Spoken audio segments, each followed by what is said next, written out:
প্রেমিকার কাছ থেকে তিরস্কার পেয়ে মনে প্রাণে সাধু হবে বলে চলেছে সাধু সন্তের পথে বিল্বমঙ্গল। কিন্তু মায়া তার ছলনা ছাড়বে কেন বাবা? এত সহজে মায়ার থেকে নিস্তার নাই। মায়া যে কোন রূপে কোন ছলনায় কিভাবে দেখা দেবে কেউ জানে না। অনেক রাস্তা অতিক্রম করে এসে বিল্বমঙ্গল একটা নদীর ঘাটে বসে বসে নাম করছে, ধ্যান করছে। অনেক কষ্টে, অনেক মন প্রাণকে বুঝিয়ে, অনেক ভাবে সে মনকে বোধ দেওয়ার চেষ্টা করছে যে জগতের সব কিছু অসার, গোবিন্দের চরণই হচ্ছে একমাত্র সার। কিন্তু মায়া তার ছলনা ছাড়বে কেন? কেন ছলনা ছাড়বে? এই যে নদীর ঘাটে এসে বসে সে নাম ধ্যান করছে, ওই নদীর ঘাটে এক রমণী স্নান করছে। আগেকার দিনে আপনারা জানেন, আপনারা তো গ্রাম বাংলার মানুষ, আপনারা এগুলো বুঝবেন। আগেকার দিনে যেহেতু এখনকার দিনের কোনো সামাজিক ব্যবস্থা ছিল না, ওই জন্য কিছু সময়ে মহিলাদের জন্য ঘাট রাখা হতো, কিছু সময় পুরুষদের জন্য ঘাট রাখা হতো। মহিলাদের স্নানের সময় কোনো পুরুষ যাবে না, কোনো পুরুষদের স্নানের সময় কোনো মহিলা যাবে না ঘাটে, নদীর ঘাটে। এবার সাধু সন্ত হয়ে বসে রয়েছে, বড় দাড়ি হয়ে গেছে, লোকে তাকে সাধু ভাবছে। বিল্বমঙ্গল নদীর ঘাটে বসে বসে ধ্যান করছে, নাম করছে। তাই মহিলারা, যেসব রমণীরা স্নান করছে, তারা তো ভ্রুক্ষেপ করেনি, সাধু বাবা বসে আছে আবার কি, ও তো সাধু বাবা। স্নান করছে রমণীরা। তার মধ্যে একটি রমণী, তার নাম অহল্যা। সেই অহল্যা স্নান করছে, আর নাম করতে করতে হঠাৎ করে বিল্বমঙ্গলের চোখটা খুলেছে, আর নয়ন পড়েছে আবার ওই অহল্যার রূপে। আবার মায়ার ছলনা। ওই অহল্যা স্নান করে কাঁখে কলসি জল নিয়ে বাড়ি যাচ্ছে, বিল্বমঙ্গল তার পিছু পিছু যাচ্ছে। হঠাৎ করে অহল্যা মনে মনে ভাবছে, কি ব্যাপার, এই সাধুটা এখন বসে বসে ধ্যান করছিল না? ধ্যান করছিল তো, ধ্যান করছিল তো নদীর কাছে, হঠাৎ আমার পিছনে পিছনে আসছে কেন? বাবা এবার কি মতলব রে বাবা? তাড়াতাড়ি ছুটে চলে যাই। তাড়াতাড়ি চলে যাচ্ছে। অহল্যা যত তাড়াতাড়ি যাচ্ছে, বিল্বমঙ্গল তত তাড়াতাড়ি যাচ্ছে। অ্যাকচুয়ালি মানে সোজা কথায় ধাওয়া করেছে। তাড়াতাড়ি অহল্যা ছুটে এসে বাড়ির মধ্যে ঢুকে দরজা বন্ধ। ব্যাস, বিল্বমঙ্গল দরজার পাশেই দাঁড়িয়ে রয়েছে। স্বামী এসে বলছে, অহল্যার স্বামী বলছে, কি গো এরকম তাড়াহুড়ো করে হন্তদন্ত করে আসছো কেন? আরে স্বামী বললো না, একটা সাধু বাবা আমার পিছনে ধাওয়া করেছে। হ্যাঁ, সাধু বাবা? সাধু বাবা আবার ধাওয়া করে নাকি? কে তোমার সাধু বাবা? কোথায়? বলে আমি জানি না, আমার ঘর পর্যন্ত পিছনে পিছনে এসছে, এতক্ষণ বোধহয় চলে গেছে, দরজা বন্ধ করে দিয়েছি মুখের উপরে। হ্যাঁ, আচ্ছা ঠিক আছে, তুমি যাও, ঘরের মধ্যে যাও, আমি দেখছি। যে গৃহকর্তা, তার স্ত্রী অহল্যা, সেই গৃহকর্তা কিন্তু অত্যন্ত সাধু সন্ত ভালোবাসে। মানে সাধুদের সেবা, তাদের আপ্যায়ন, তাদের চরণ সেবা করা, এগুলো খুব ভালোবাসে। দরজা খুলে দেখছে বিল্বমঙ্গল ওইখানেই দাঁড়িয়ে রয়েছে। ওইখান থেকে নরনী, এই সাধু বাবা, কি ব্যাপার আপনি এখানে দাঁড়িয়ে? শুনছো, সাধু বাবা এসছে গো। অহল্যা এসে বলছি, এইটাই তো সেই সাধু বাবা, আমার পিছনে ধাওয়া করে। ঘরের মধ্যে তাকে টেনে নিয়ে আসছো। অহল্যা এরকম হঠাৎ করে বলতে নেই, সব যাত্রার সম্বন্ধে যেমন তেমন কথা বলতে নেই। তুমি ধাওয়া করেছি, তুমি কি করে বুঝলে? হয়তো খিদের জ্বালায় কাতর হয়ে তোমার পিছনে পিছনে এসছে। এই সাধু বাবা আপনি বসুন, আপনি বসুন। এই তুমি যাও, ঘরের মধ্যে যাও। গৃহকর্তা ডেকেছে, আর তো কিছু করার নেই, গৃহকর্তা বসিয়েছে। সাধু বাবা বসুন, বসুন, আপনাকে একটু সেবা করায়। বলুন, আপনি কিছু খাবেন? আপনি কিছু সেবা করবেন? আমি সাধু সন্তদের সেবা দিতে বড় ভালোবাসি, ব্যবসা করি, সাধুদের কৃপা আশীর্বাদ যদি পরে জীবন ধন্য হয়। তা আপনি বসুন, আপনি বলুন কি সেবা করবেন, আপনি যা বলবেন আমি আপনাকে তাই দেব। বলুন কিছু খাবেন না, খাওয়ার ব্যবস্থা করব। বিল্বমঙ্গল বলছে, আমাকে তুমি সেবা দেবে? যা চাইবো দেবে? হ্যাঁ দেব। কেন দেব না? দেব। বলে, আমি তো তোমার হাত থেকে সেবা নেব না। হ্যাঁ, কেন আমার হাত থেকে সেবা নেবেন না? তো কার হাত থেকে নেবেন? আমি তোমার স্ত্রীর হাত থেকে সেবা নেব। স্ত্রী? এইবার গৃহকর্তা মনে মনে ভাবছে ধান্দা তো ভালো নয়, এ আবার কেমন সাধু রে বাবা, এ দাল মে কুচ কালা হে, কিছু বিচার তো করতেই হবে। আচ্ছা ঠিক আছে, হাতে নাতে প্রমাণ যতক্ষণ না পাচ্ছি ততক্ষণ তো আর কিছু বলা যাবে না। সাধু বলে কথা, নাম ধন করে, ভজন সাধন করে, কিছু বলা যাবে না। ঘরের মধ্যে গিয়েছে, অহল্যা সাধু বাবা সেবা নিতে চাইছেন, তোমার হাত থেকেই সেবা নেবেন। আমি যে বললাম না স্বামী, এটা কিছু গন্ডগোল রয়েছে। আহা, তুমি কোনো চিন্তা করো না, হাতে নাতে প্রমাণ না পেলে তো কিছু করা যাবে না। উনি যেমন করে বলছে তুমি তেমন করে যাও, বাইরে আমার লাঠিয়াল নিয়ে আমি দাঁড়িয়ে থাকবো। তোমার সঙ্গে যদি কোনো অসংলগ্ন আচরণ করে তুমি একবার শুধু চিৎকার করবে, ব্যাস সাধুর সাধুগিরি ঘুচিয়ে দিয়ে ছেড়ে দেবো। কিন্তু হাতে নাতে প্রমাণ না পেলে তো কিছু করা যায় না। যতক্ষণ সাধু না কিছু করছে, যা বলে তাই কর।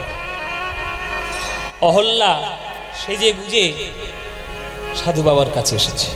বলুন সাধু বাবা, নদীর ঘাটে আপনি ধ্যান করছিলেন, আমার পিছনে পিছনে আপনি এসেছেন, বলুন আপনার কিছু চাই, আপনার কিছু উদ্দেশ্য আছে? বলে আমার তো উদ্দেশ্য আছেই, তুমি আমার পাশে একটু বসো। হ্যাঁ বসতে হবে এবার? বলে হ্যাঁ বসো। বসেছি। তোমার নাম কি?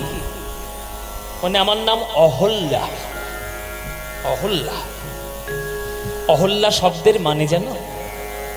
মানে মানে তো আর বাবার কাছ থেকে জানা হয়নি যে অহল্যা শব্দের মানে কি। বাবা নাম রেখেছে অহল্যা, তাই আমার নাম অহল্যা। বিল্লমঙ্গল বলছে না, অহল্যার একটা মানে আছে। কি মানে? হ্যাঁ, তবে একটা গল্প শুনেছি অহল্যা সম্বন্ধে। ওই গৌতম ঋষি বলে একজন ঋষি ছিল, তার স্ত্রীর নাম ছিল অহল্যা। ইন্দ্র তাকে ছলনা করার জন্য এসেছিল। এই একটা গল্প রামায়ণে একটা শোনা আমার আছে। বলে রামায়ণে তো গল্প শুনেছো, অহল্যা শব্দের মানে কি শুনেছো? অহল্যা, অহল্যা শব্দের মানে শুনে নাও, অহল্যা মানে যার মধ্যে কোনো কিছু খারাপ থাকতে পারে না, সেই হচ্ছে অহল্যা। ভগবান তোমার এত সুন্দর করে তৈরি করেছেন, তোমার মধ্যে কোনো খুঁত নেই অহল্যা। কারোর চোখ ভালো তো নাক ভালো, নাক ভালো তো চোখ ভালো, এরকম হতে পারে, কিন্তু তোমার চোখ নাক মুখ সবই ভালো। কিন্তু তোমার থেকে আরো বেশি রূপে গুণে সমৃদ্ধা এক রমণীর প্রেমে আমি পড়েছিলাম জানো অহল্যা। তার রূপের গুণে মোহে টানে পড়ে তার প্রেমে আমি মগ্ন হয়ে গেছিলাম। এমন তার প্রেমে মগ্ন ছিলাম যে নিজের বাবা পর্যন্ত মরে গেছে, আমি আমার বাবার কাছেও পর্যন্ত যাইনি, শুধু পুত্রের কর্তব্য পালন করতে গেছি। এমন তার প্রেমে মগ্ন ছিলাম যে মৃতদেহকে কলা গাছ মনে করেছি, অজগর সাপকে দড়ি মনে করেছি। যাকে এত ভালোবেসেছি সে আমায় কি বললো জানো? আমাকে প্রত্যাখ্যান করে দিল। বলল আমার এই পবিত্র ভালোবাসা যদি সাধারণ দেহের প্রতি না দিয়ে যদি গোবিন্দের চরণে সমর্পণ করতাম, আমার ভালোবাসা সার্থক হতো। তাই তার কাছ থেকে অনেক তিরস্কার পেয়ে মনে প্রাণে সাধু হওয়ার চেষ্টা করে আমি ঘর থেকে বেরিয়েছি সাধু হব বলে। এখন তো সাজা সাধু হয়েছি, ভেতরের সাধু হতে পারেনি। নদীর ঘাটে বসে ধ্যান করছিলাম, আমার এই নয়নটা আবার তোমার রূপে আকৃষ্ট হয়েছে। তাই তোমার পিছনে পিছনে আমি এলাম। তাই তোমার কাছে হাত পেতে আমি একটা ভিক্ষে চাইছি, তুমি কি আমাকে ভিক্ষাটা দেবে অহল্যা? কি ভিক্ষা ঠাক, কি ভিক্ষা ঠাক সাধু বাবা? বলে তোমার এই সুন্দর চুলে সুন্দর দুটো রূপোর কাঠি আছে, ওই রূপোর কাঠি দুটো আমার উপহার দেবে, ওইটা আমার দরকার খুব। অহল্যা মনে মনে ভাবছি বাবা যাক বাবা, হাঁপ ছেড়ে বাঁচলাম। সাধু বাবা অতি অল্পে সন্তুষ্ট হয়ে গেছে। এই রূপোর কাঠিটা দেব, এই কাঠিটা বিক্রি করে কিছু টাকা পয়সা গ্রহণ করবে আর খাদ্য খাবার খেয়ে মনের বাসনা। রূপোর কাঠি এই নেই রূপোর কাঠি। রূপোর কাঠিটা খুলে বিল্বমঙ্গলের হাতে দিল। আর সেই রূপোর কাঠিটা দিয়ে বলছে, অহল্যা তুমি আজকে আমায় কি দিলে জানো? ভবসাগর পার করার নৌকা তুমি আমার হাতে তুলে দিলে। এই যে রূপোর কাঁটা দিলে, এই আমার সাধুকে জাগ্রত করবে, আমার ভক্তকে জাগ্রত করবে, আমার মনের আসল সাধুকে জাগ্রত করবে। যে রূপ দিয়ে চিন্তামনের রূপে আমি আকৃষ্ট হয়েছিলাম, যে নয়ন দিয়ে আমি তোমার রূপে আকৃষ্ট হলাম, আমি এতদিনে বুঝিলাম আমি আমার শত্রুকে নিয়ে বসবাস করছি। সেই শত্রু হলো আমার এই দুটি নয়ন। যে নয়ন গোবিন্দ রূপ দেখছে না, যে নয়ন গোবিন্দ রূপ দেখতে চাইছে না, যে নয়ন মায়ার রূপের মধ্যে আকৃষ্ট হচ্ছে, তুমি আমার গুরুদেবের মতো এই রূপোর কাঠি তুলে দিলে, এই কাল শত্রুকে আর আমার অঙ্গের মধ্যে আমি রাখবো না। আমি বুঝতে পেরেছি আমার শত্রু কোনটা, আমার এই দুটো নয়ন। এই নয়নকে আমি চিরকালের মতো বিদায় দিলাম। প্রভু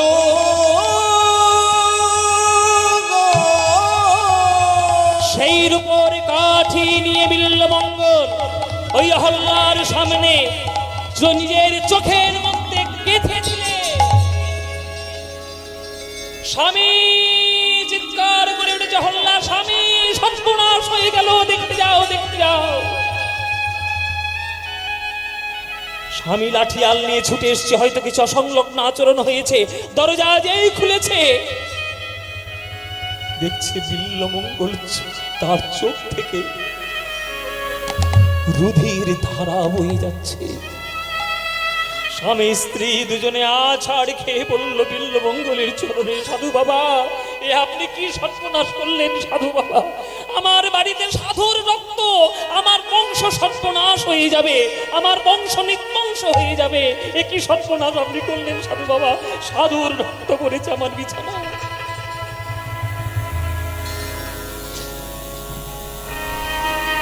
বিল্বমঙ্গল বলছে, কিসের সাধু? সাধু তো তোমার স্বামী, যে আমাকে সাধু মনে করে তাকে জায়গা দিয়েছে তার ঘরে। তোমার স্বামী হচ্ছে সাধু। আমি এতদিন পর্যন্ত শত্রুকে সঙ্গে নিয়ে ঘুরছিলাম, আর শত্রু আমার সঙ্গে থাকবে না। আমার শত্রুকে আমি বিদায় দিয়েছি। এই নয়ন আর মায়ার রূপ গুণের মধ্যে আর আকৃষ্ট হবে না। যদি এই নয়ন পেতেই হয়, তাহলে গোবিন্দের রূপ নিয়ে তবে এই নয়নটা দেখতে পাবো, আর কারোর রূপ আমি দেখতে চাই না জগতে। তোমরা সবাই ভালো থেকো, তোমরা সবাই সুখী থেকো। চলে যাচ্ছে বিল্বমঙ্গল। এইবার তার ভেতরের সাধুটা জাগ্রত হয়েছে। এইবার আর তার মায়া কোনোভাবেই তাকে ভ্রমিত করতে পারবে না। এইবার যাচ্ছে আসল রাস্তা। আমন্যধন্যানি দীনান্তরানি। কর্ণামৃতম গ্রন্থের শ্লোক, বিল্বমঙ্গলের লেখা। আমন্যধন্যানি দীনান্তরানি হরে ত্বদালোকনমন্তরেণ হে করুণা সিন্ধু হে অনাথ বন্ধু।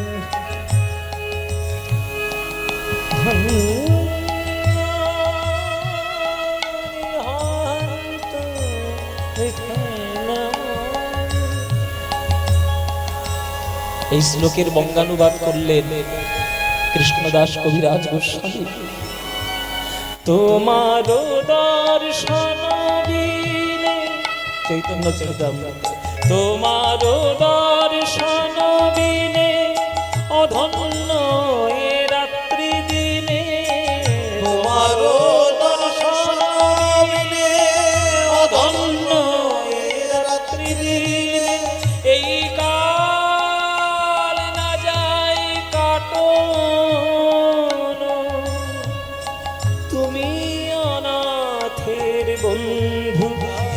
কৃষ্ণ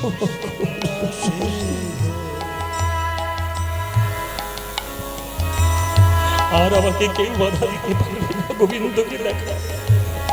তুমি অনাথের বন্ধু, হে কৃষ্ণ করুণা সিন্ধু, একবার দেহ দর্শন,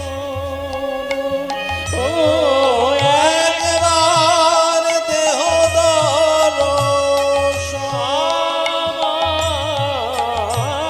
একবার দেহ দর্শন, একবার দেহ দর্শন।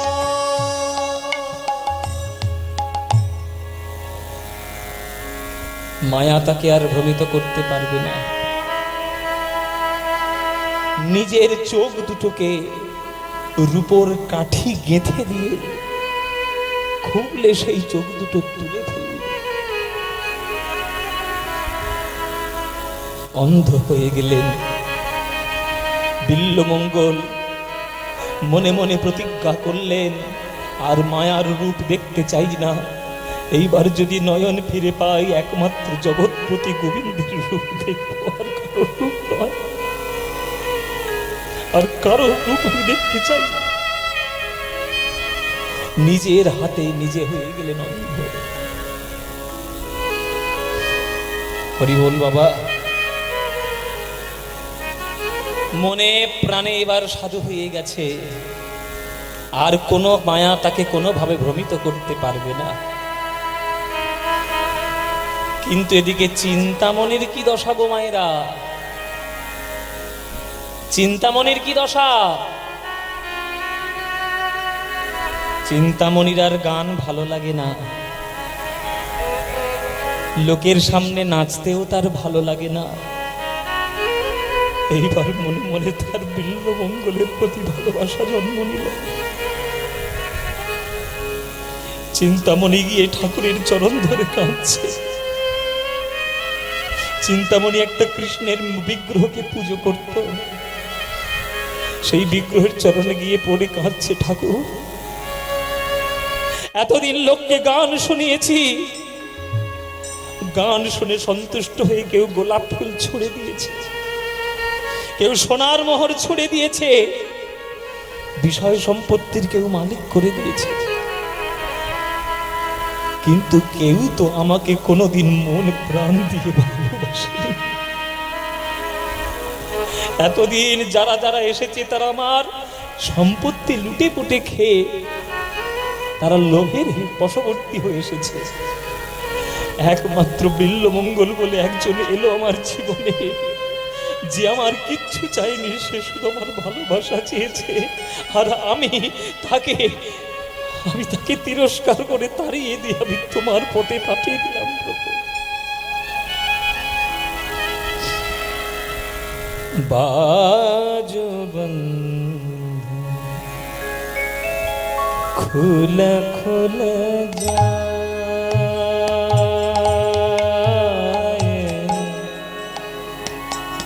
সবরিয়া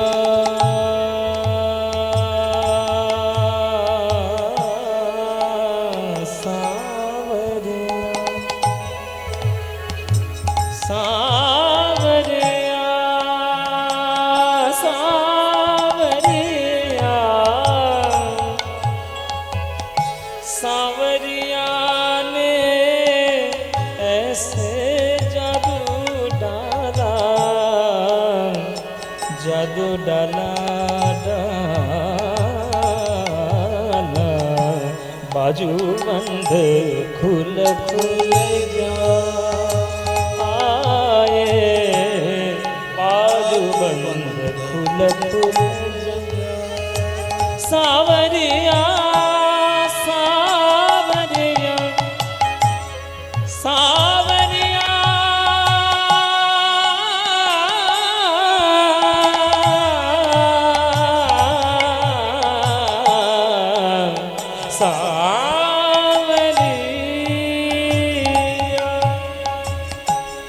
মায়েরা পরশ পাথরের ছোঁয়া পেলে লোহা পর্যন্ত সোনা হয়ে যায়। একটি লোহা থাকে পুজোর ঘরে প্রসাদের ফল কাটার জন্য, আর একটা লোহা থাকে জল্লাদের বাড়িতে মাংস কাটার জন্য। যদি দুটো লোহা পরশ পাথরের বাড়িতে যায়, পরশ পাথর কি বিচার করে? আমি মাংস কাটার লোহাকে সোনা করব না, আমি ফল কাটার লোহাকে সোনা করব। পরশ পাথরে যেমন কোনো বিচার করে না, গোবিন্দের প্রেম হলো পরশ পাথর। সেই শুদ্ধ প্রেমে যদি কেউ পড়ে, যত বড়ই পাপী হোক না কেন, সোনা সে ঠিকই হয়ে যায়। বাজু বন্ধ বাজু বন্ধ খুল খুল যায়, খুল যায়, বাজু বন্ধ খুল খুল যায়,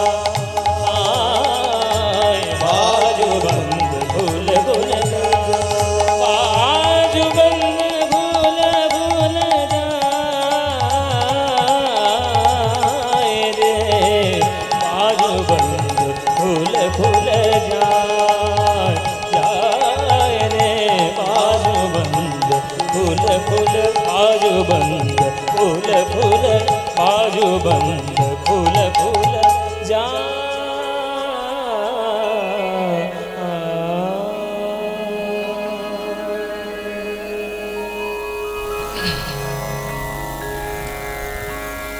নদী কি বলছি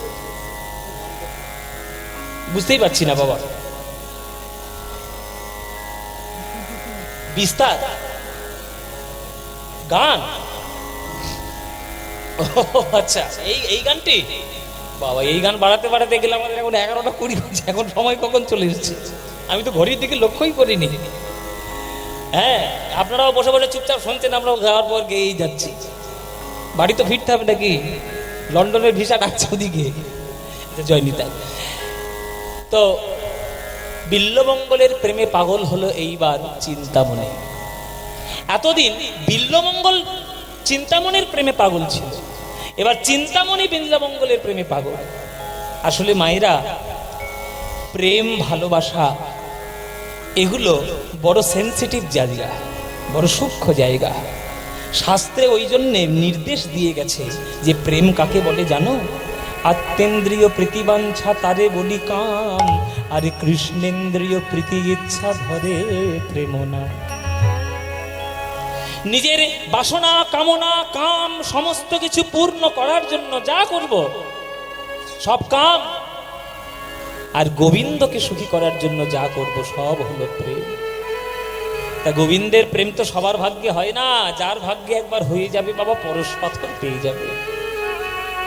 যে প্রেম ভালোবাসা এখনকার দিনের ছেলে মেয়েগুলোও করে, দেখবেন আশেপাশে আপনারা যতই অস্বীকার করুন, আপনিও তো প্রেম করেছেন কারোর সঙ্গে, ভালোবাসা তো বেসেছেন, কিন্তু জেনে রাখবেন বাবা, আমাদের প্রেমটা বেশিরভাগ ক্ষেত্রে দেহকেন্দ্রিক আর স্বার্থ কেন্দ্রিক সমস্ত কিছু।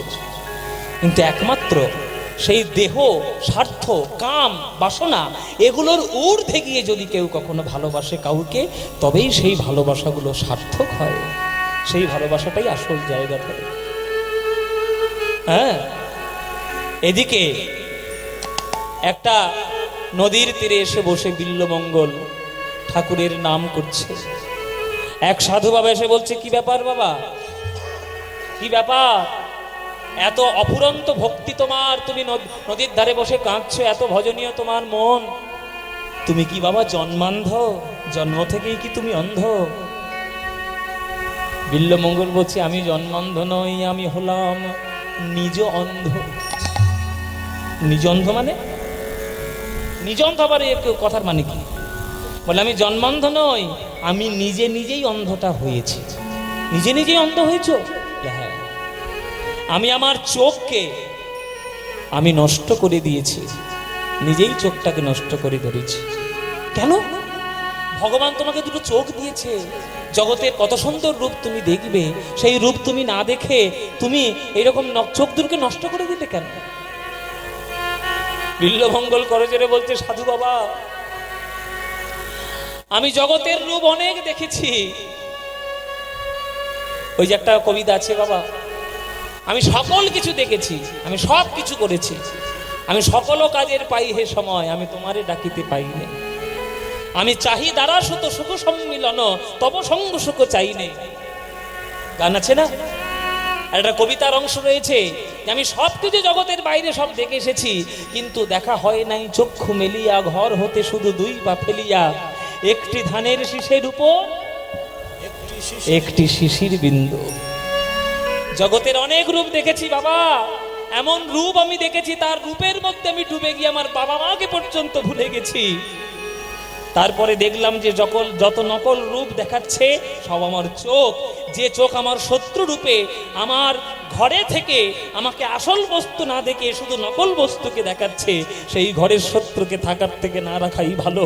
তাই আমি নিজের চোখকে আমি নিজেই অন্ধ করে দিয়েছি। আমি আর দেখতে চাই না কারোর রূপ। এইবার যদি দেখতে হয় আমি একজনেরই রূপ দেখতে চাই, সে হলো ভগবান। হে ভগবান, তুমি আমায় কৃপা করো যেন তোমার রূপটা আমি দেখতে পারি, তুমি আমার মঙ্গল করো। বাবা তুমি একজন অন্ধ হয়ে তোমার এত ভজনীয় মন, তুমি তো অন্ধ, তুমি তো ভগবানকে দেখতে পাওনি, আর পাবেও বলে কখনো মনে হয় না, কেননা চোখ তো তোমার নাই। বিল্বমঙ্গল বলছে চোখ তো আমার নাই, কিন্তু ভগবানের উপস্থিতি আমি তো সদা সর্বদা অনুভব করছি। বলে বাবা তোমার এই ভজনীয় কথাবার্তা শুনে তোমাকে আমি একটু দীক্ষা দিতে ইচ্ছা করি, তুমি কি আমার কাছ থেকে একটু দীক্ষা নেবে? দীক্ষা? দীক্ষা কি বস্তু বাবা? আমি তো জানি না সাধু বাবা। বলে দীক্ষা কি বস্তু? দীক্ষা হলো প্রতিষ্ঠা করার বস্তু। একটা পাথরের মন্দিরে যেমন পাথরের বিগ্রহ প্রতিষ্ঠা হয়, সোনার মন্দিরে যেন সোনার বিগ্রহ প্রতিষ্ঠা হয়, দেহ হলো একটা মন্দির। এই দেহ মন্দিরের মধ্যে মন্ত্ররূপী বিগ্রহ প্রতিষ্ঠা করার নামই হলো গুরুচরণে দীক্ষা গ্রহণ করা। তুমি কি আমার কাছ থেকে দীক্ষা নেবে? হ্যাঁ বাবা আমি দীক্ষা নেব, নিশ্চয়ই আমি দীক্ষা নেব। এসো আমি তাহলে তোমাকে মন্ত্র দিব। মন্ত্র দিল আজ বিল্বমঙ্গলের কর্ণে কৃষ্ণ প্রেমামৃত মন্ত্র। আচ্ছা আপনি আমাকে মন্ত্র দিলেন, দীক্ষা দিলেন, কিন্তু এতক্ষণ তো আপনার নামটাও জানা হলো না। বলে আমার নাম হচ্ছে সোমগিরি মহারাজ। সোমগিরি মহারাজ তার নাম দক্ষিণ ভারতে।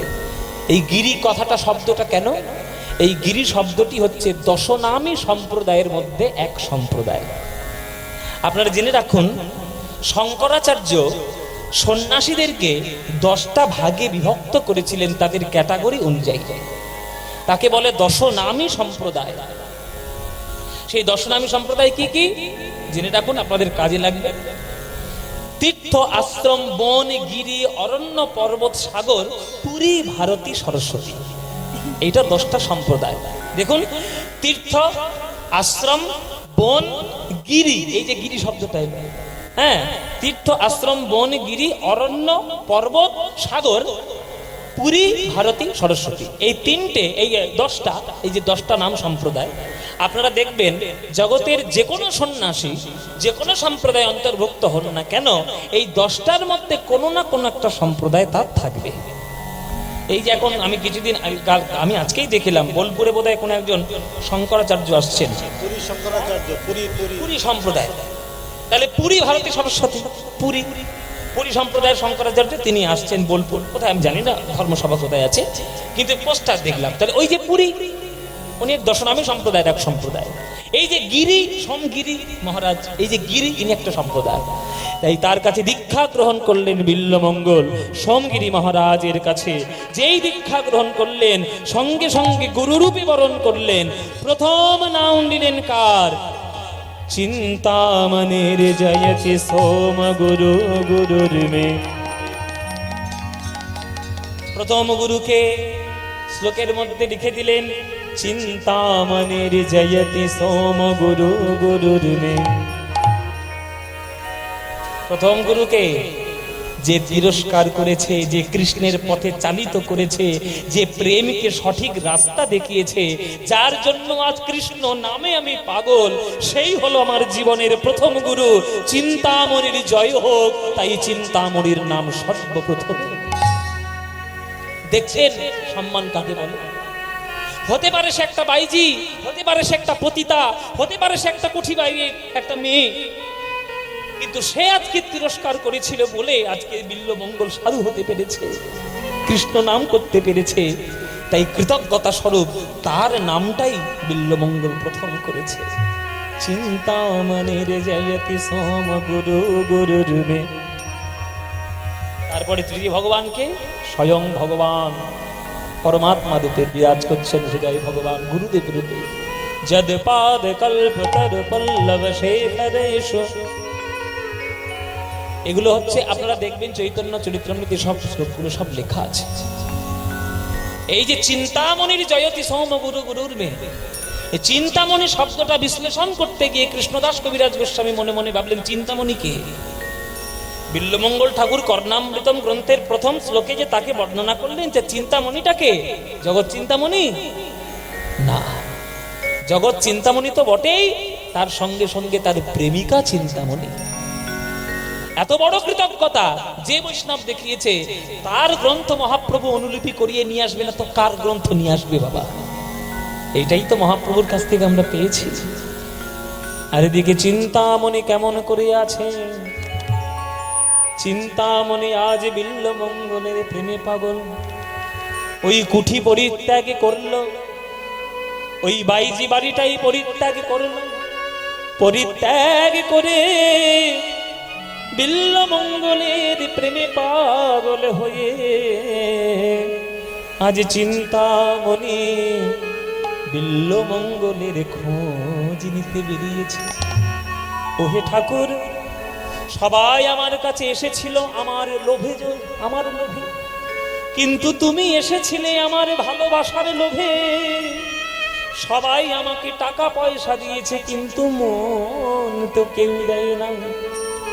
তুমি আমায় মন দিয়ে ভালোবেসেছো, তোমার চরণে যদি আমার জীবন অর্পণ করতে না পারি, জীবন বৃথা।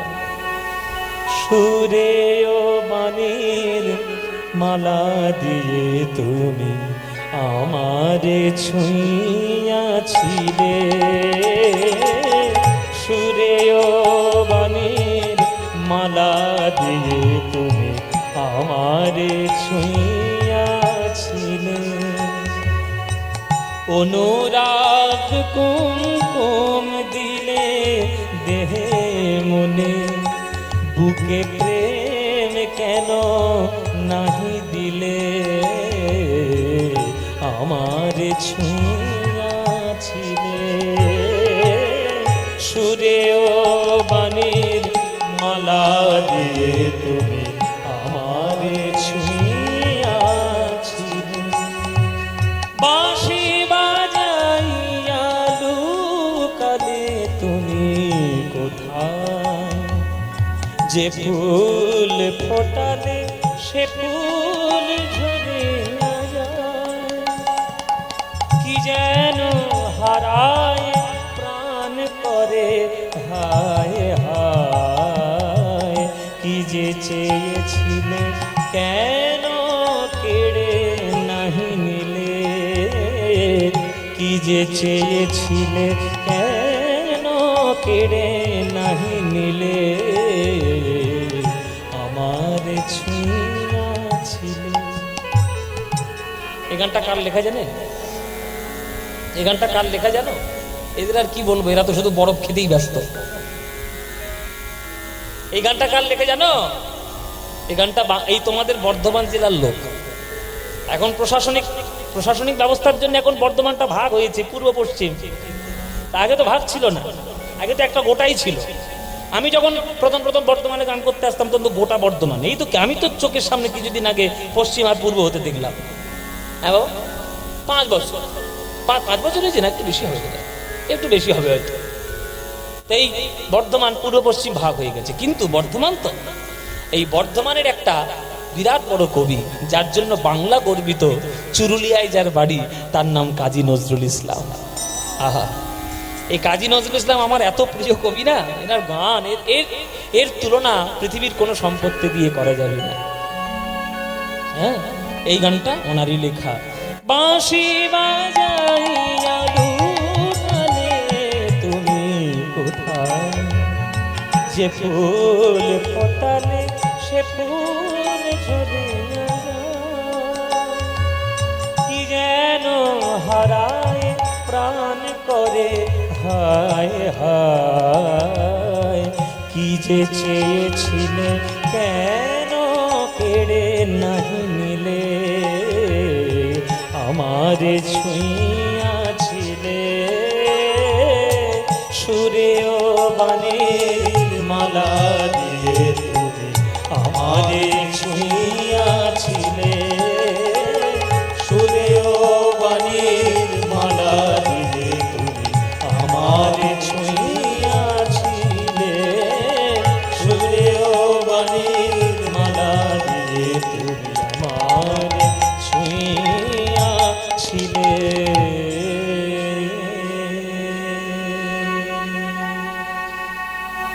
দুজনের দুটো স্রোত দেখুন বাবা। গুরুদেবের কাছ থেকে দীক্ষা গ্রহণ করে বিল্লমঙ্গল চলেছে কৃষ্ণের প্রেমের টানে, এদিকে বিল্লমঙ্গলের প্রেমে পাগল হয়ে চিন্তামণি চলেছে বিল্লমঙ্গলের টানে। দুটো ধারা, একটা কৃষ্ণের প্রেমের ধারা, একটা মায়ার প্রেমের ধারা। দুটোই ধারা গিয়ে কিভাবে মিলিত হবে সেইটাই তো দেখার কাজ আমাদের। হ্যাঁ, বিল্লমঙ্গল চলেছে। হে দেব হে দয়িত, কর্ণামৃতম গ্রন্থের শ্লোক। হে দেব হে দয়িত, হে হে ভুবনৈক বন্ধু, ওগো হে কৃষ্ণ হে চাপল, হে করুণৈক সিন্ধু, হে নাথ হে রমণ, হে নয়নাভি রাম, হে নাথ হে রমণ, নয়নাভি রাম,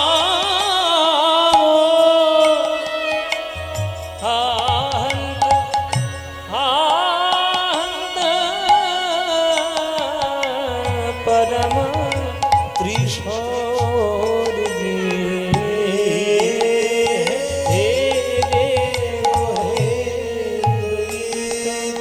বাবা ঠাকুর। কে? বাবা ঠাকুর। আমি কে বাবা? আমি তো তোমায় দেখতে পাচ্ছি না, আমি তো দেখতে পাই না। ও, তুমি দেখতে পাও না? আচ্ছা, আমি হচ্ছি একটা রাখাল ছেলে, এই গ্রামেই আমার বাড়ি। আমিও কৃষ্ণের খুব ভক্ত। তুমি কৃষ্ণের নাম গাইতে গাইতে যাচ্ছ তো, তোমাকে দেখেই আমি তোমার কাছে ছুটে এলাম। ও বাবা ঠাকুর, ও বাবা ঠাকুর, তুমি কোথায় যাচ্ছ বাবা ঠাকুর? আমি মধুময় বৃন্দাবনে যাচ্ছি বাবা। বৃন্দাবন?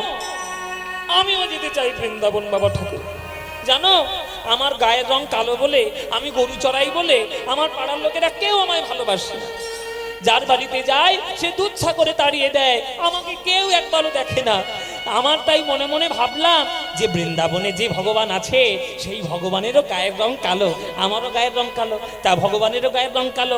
আমি যদি বৃন্দাবনে যেতে পারি, ওই কৃষ্ণরে যেমন সবাই পুজো দেয়, আমাকেও যদি একটু কেউ ভালোবাসে, আমি তোমার সঙ্গে যাব বাবা ঠাকুর, তুমি আমার সঙ্গে দেবে? বিল্লমঙ্গল বলছে, কে কার সঙ্গে যাবে? তুমি আমার সঙ্গে নাই, আমি তোমার সঙ্গে। হাত ধরে সেই ছেলেটা বলছে, আমি দুজনার সঙ্গে যাব, দুজনার সঙ্গে যাব। তুমি আমার সঙ্গে যাবে বাবা? হ্যাঁ, তুমি তো দেখতে পাও না, আমি দেখিয়ে দেখিয়ে নিয়ে যাব। আর তুমি যেই আমি তোমার সঙ্গে সঙ্গে যাব, দুজনে একসঙ্গে বৃন্দাবনে গিয়ে ওই গিরিধারী লাল ওই গোবিন্দকে দর্শন করব। চলো তাহলে তোমার সঙ্গে যাই। ওই বালকটি যখন ওই বিল্বমঙ্গলের কর স্পর্শ করল, বিল্বমঙ্গলের অঙ্গে শিহরণে খেলে গেল। এমন অপূর্ব স্পর্শ তো আমি কোনোদিন পাইনি। তুমি কে? কে তুমি? আমার হাত ধরে নিয়ে চলো সখা, আমি তো পথ চিনি না। আমার হাত ধরে তুমি নিয়ে চলো সখা, আমি তো পথ চিনি না। গোবিন্দের হাত ধরে ধরে আজ বিল্বমঙ্গল আসছে।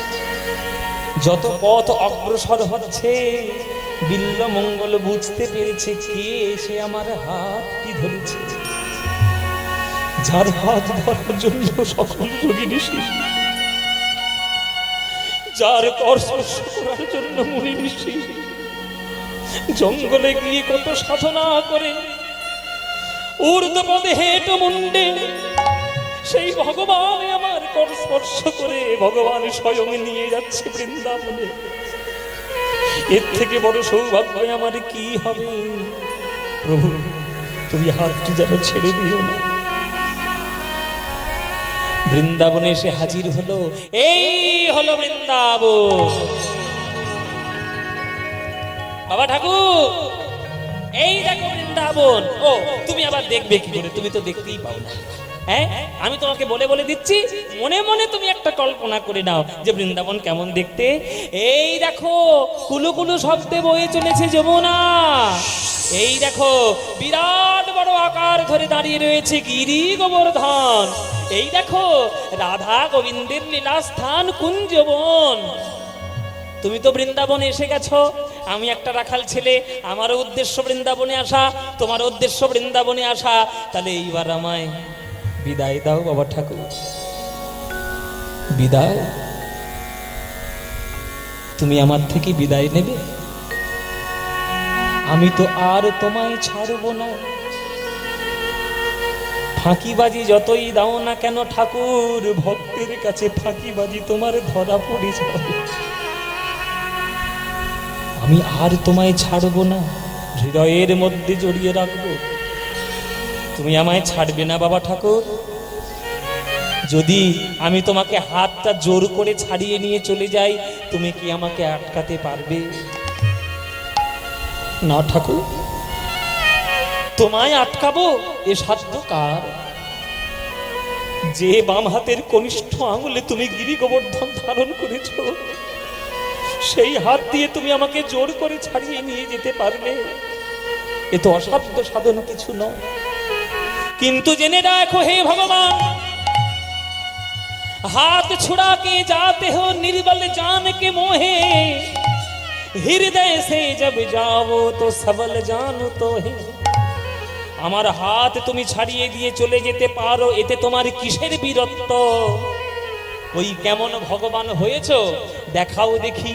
আমার হৃদয়টা ছেড়ে চলে যাও দেখি তুমি কেমন ভগবান হয়েছো, আমি সাহসটা দেখে নিই। ভগবান কি কখনো কি হলো? ও, এ তো সুন্দর ব্যাপার, এত ভয় পাওয়ার কি আছে? ও দেশ সে কত কৃপা জানো, মহা বৈষ্ণবের মহা একেবারে হ্যাঁ বাহন চলে এসেছে। বসো, কিচ্ছু হবে না, যাইনি তাই। আমার হাত ছাড়িয়ে চলে যেতে পারবে, এতে তোমার কিসের বিরক্ত? কেমন ভগবান হয়েছো দেখি, আমার হৃদয় ছেড়ে চলে যাও দেখি। কোন ভগবান কোন ভক্তকে কোনোদিন হৃদয় ছেড়ে যেতে চায়? ভগবান তো হৃদয়ের মধ্যেই থাকে। তাহলে তুমি আমায় ছাড়বে না? না, ছাড়বো না। যতক্ষণ না তোমার রূপ আমায় দেখাবে আমি তোমায় ছাড়বো না। তুমি যখন প্রথম আমায় স্পর্শ করেছো আমি তখনই বুঝতে পেরেছি কে আমায় ধরেছে। আমার গিরিধারী লাল, আমার গোপীনাথ, আমার মদন মোহন, আমার কৃষ্ণ ধরেছে আমার। ছাড় খেয়ে পড়ে গেল। হে কৃষ্ণ করুণা সিন্ধু দীন বন্ধু জগৎপতে গোপেশ গোপিকা কান্ত রাধাকান্ত নমস্তুতে, রাধাকান্ত নমস্তুতে। মধুরং মধুরং বপুরস্য বিভো, মধুরং মধুরং বদनं মধুরং, মধুরং মধুরং বপুরস্য বিভো, মধুরং মধুরং বদनं মধুরং। মধুগন্ধি মৃদু স্মিতমেতনঃ, মধুগন্ধি মৃদু স্মিতমেচ মাধো মধুগন্ধি মৃদু স্মিতমেতনঃ, মধুগন্ধি মৃদু স্মিতমেচ মাধো মধুরং মধুরং মধুরং মধুরং মধুরং। মধুরং মধুরং মধুরং। কর্ণামৃতম গ্রন্থের একটা শ্রেষ্ঠ গান। মধুরং মধুরং বপু, মানে গোবিন্দের দেহটি কেমন? মধুর মধুর।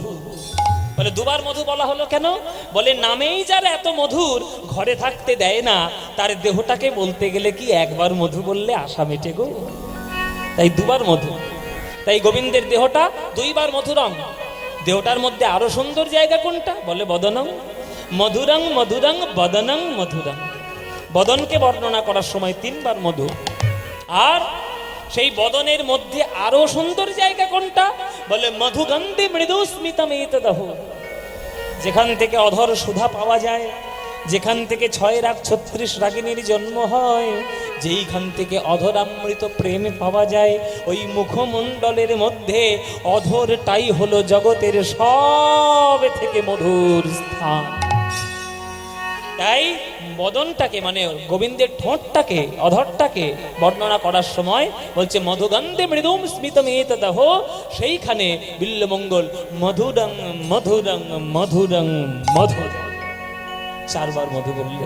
মধুরং মধুরং বপুরস্য বিভো, মধুরং মধুরং বদনং মধুরং, মধুরং মধুরং বপুরস্য বিভো, মধুরং মধুরং বদনং মধুরং। মধুগন্ধি মৃদু স্মিতমেতনঃ, মধুগন্ধি মৃদু স্মিতমেচ মাধো মধুরং মধুরং মধুরং মধুরং মধুরং মধুরং মধুরং মধুরং মধুরং মধুরং বপুরস্য বিভো, মধুরং মধুরং বদনং মধুরং, মধুরং মধুরং বদনং মধুরং, মধুরং মধুরং বদনং মধুরং। গোবিন্দের রূপ দর্শন করতে পারলেন বিল্লমঙ্গল। গোবিন্দের ওই মঙ্গলময় কর, মঙ্গলময় হাত ওই বিল্লমঙ্গলের চোখের মধ্যে একবার বুলিয়ে দিলেন। গোবিন্দের রূপ দর্শন করে বিল্লমঙ্গল তার নয়নের হারানো জ্যোতি আজ বিল্লমঙ্গল ফিরে পেল। ঠাকুর ঠাকুর কে? গলাটা যেন চেনা চেনা মনে হচ্ছে। ঠাকুর আমি এসেছি ঠাকুর, আমি যে চিন্তামণি। চিন্তামণি কেন এসেছো তুমি আমার কাছে? আবার কেন এসেছো তুমি আমার কাছে? আর তুমি তোমার রূপের লোভ আমায় দেখিও না। এই নয়ন দিয়ে যে গোবিন্দের রূপ একবার দেখে নিয়েছি, আর তোমার কাছে কিছু নেই আমার কাছে দেওয়ার মতো। ঠাকুর আমি তোমার কাছে কিছু চাইতে আসিনি, আমি তোমার কাছে সব দিতে এসেছি। এতদিন সবাই আমার গান শুনে আমার প্রশংসা করেছে, অর্থ দিয়েছে, গোলাপ ফুল দিয়েছে, কিন্তু মন তো কেউ দেয়নি ঠাকুর। আমি তোমার কখনো মায়ার মোহের মধ্যে আর তোমাকে ডোবাবো না। তুমি যে শক্তি ফিরে পেয়েছো, সেই শক্তি দিয়ে তুমি সাহিত্য রচনা করো। যে সাহিত্য যুগের পর যুগ, বছরের পর বছর, কালের পর কাল অমর হয়ে থাকবে, সেই সাহিত্য তুমি রচনা করো। গোবিন্দ সেবা করো, গোবিন্দের ধ্যান করো, আর তোমার যতটুকু সেবার দায়িত্ব সেটুকু আমার থাকবে। কিন্তু আমি যে তোমাকে গ্রহণ করতে পারবো না চিন্তামণি। গোবিন্দ তখন দৈববাণী করলেন, বিল্লমঙ্গল, আজ যার কৃপায় তুমি আমাকে পেয়েছো তাকে অস্বীকার করো না। এই চিন্তামণি আর কাম জগতে নাই, এই চিন্তামণি এখন প্রেম জগতে উত্তীর্ণ হয়েছে। তুমি আমার প্রেমে যে সাহিত্য রচনা করবে, সেই সাহিত্যের সাহায্য তুমি চিন্তামণির থেকেই পাবে। চিন্তামণিকে তুমি অস্বীকার করো না, তুমি গ্রহণ করো। গোবিন্দের বাণীতে, গোবিন্দের আজ্ঞায় আর কি চিন্তামণি বিল্লমঙ্গল